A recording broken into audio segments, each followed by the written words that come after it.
Spiral News numéro 5, Spiral News, des news sur Spiral. Alors aujourd'hui, je suis dans un amphithéâtre vide sur le campus de l'Adoua à l'Université de Lyon 1. Le campus est vide, c'est la rentrée, les étudiants sont actuellement dans le couloir en train de finaliser leur inscription, ils vont bientôt arriver sur les bancs, mais vous allez bientôt arriver sur Spiral. Alors sur Spiral, vous allez avoir un identifiant pour vous connecter, donc je vais vous montrer un peu comment ça marche. Et une fois que vous êtes connecté, vous allez avoir la liste de vos cours qui vont bientôt être mises à jour et qui vous seront personnalisés pour permettre l'accès à la plateforme et aux cours. Aussi la rentrée pour les enseignants à l'Université de Lyon 1. Et on va dans un deuxième temps voir Anne-Marie Perrault qui va présenter le plan de formation que l'on a concocté pour le premier semestre pour les enseignants de l'université, enfin pour tous les enseignants QT Spiral qui veulent venir suivre les formations à l'Université de Lyon 1. Et dans un troisième temps, on va rencontrer Cécile qui a travaillé sur un projet cet été de création d'un DVD, d'un CD plutôt, de contenu pour les premières années de pharmacie. Elle va vous expliquer un peu comment on a mis tout ça en place. Spiral News, on continue. Donc c'est la rentrée à l'université mais aussi rentrée sur Spiral si vous voulez accéder à vos cours. Alors vous avez deux solutions pour rentrer sur la plateforme. Soit vous rentrez directement par Spiral. Vous avez un login et un mot de passe à rentrer dans les deux champs. Ce login et mot de passe, cette paire d'identifiants vous permet de rentrer, de vous identifier et d'accéder à vos contenus personnalisés sur la plateforme. Deuxième solution pour rentrer, vous êtes déjà identifié par le système central d'authentification de votre établissement. Spiral supporte plusieurs systèmes d'authentification. Donc si vous êtes déjà identifié sur le UNT, l'intranet, le web, le mail de l'université, de votre établissement, vous pouvez rentrer ensuite directement dans la plateforme. Une fois connecté dans Spiral, vous avez la liste de vos cours. Et en haut de la première page, vous avez mes paramètres perso qui vont vous permettre d'accéder à modification des paramètres de votre compte en pouvant modifier votre mail et votre mot de passe. Vous enregistrez ces modifications, vous avez des nouveaux identifiants pour entrer dans Spiral. Deuxième partie, c'est la rentrée aussi pour les enseignants.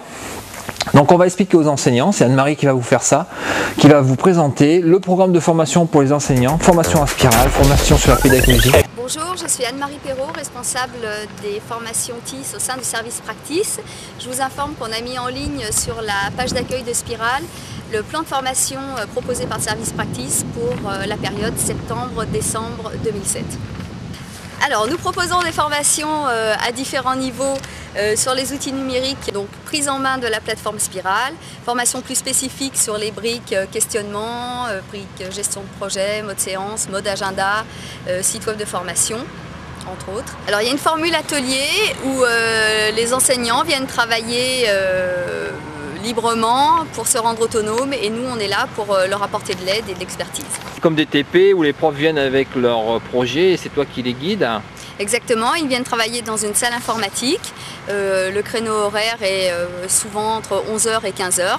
L'année dernière, vous avez eu combien de personnes qui ont participé à l'ensemble des formations? 319 personnes ont participé aux formations avec 33 formations proposées. Et en troisième partie, on va rencontrer Cécile qui travaille avec nous, l'équipe Practice, et qui gère un projet d'un DVD qu'on va distribuer aux étudiants, ou d'un CD qu'on va distribuer aux étudiants de pharmacie première année. Nous nous trouvons aujourd'hui au laboratoire de chimie organique à Rockefeller et nous allons parler du projet donc, de l'équipe pédagogique de 3 enseignants. Je crois que c'était une idée qui était en gestation depuis assez longtemps. Oui, en effet, c'est une idée qui est en gestation depuis longtemps. C'est-à-dire que quand j'ai commencé à enseigner en chimie organique en 1998, de plus en plus les étudiants étaient demandeurs de documents supplémentaires.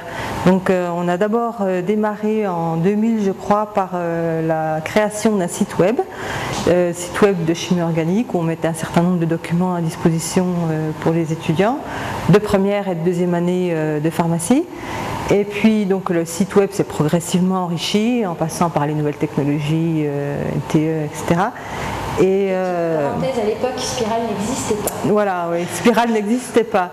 Donc ensuite, Spiral a vu le jour, je ne sais pas en quelle année, mais... Ça doit être en 2002-2003. Voilà, ben alors en 2003, on est passé progressivement du site web à l'utilisation de la plateforme Spiral. Et Et bon, très progressivement, donc, le site web est tombé en désuétude. Spiral a pris de plus en plus d'amplitude. Et de plus en plus, les étudiants étaient demandeurs de ça. Alors en fait, le choix du CD, c'était aussi un choix par rapport à l'impératif du concours. C'était de permettre de donner un support pour chaque étudiant, parce qu'on aurait très bien pu imaginer le projet sur la plateforme. Mais pourquoi vous avez eu cette volonté du CD-ROM ? Pour qu'ils aient plus de facilité d'accès au CD, parce que tout le monde n'a pas Internet à la maison. Le CD, c'est un support physique qui permet aux étudiants de n'importe quel ordinateur d'avoir accès aux cours. De donner une meilleure égalité voilà. Des chances. Sachant que un CD, c'est quelque chose de fixe, donc les mises à jour passent par Spiral. Donc les deux sont indissociables. Voilà. Comment ça s'est passé en tant qu'enseignant pour passer d'un cours en amphi à un cours numérique ?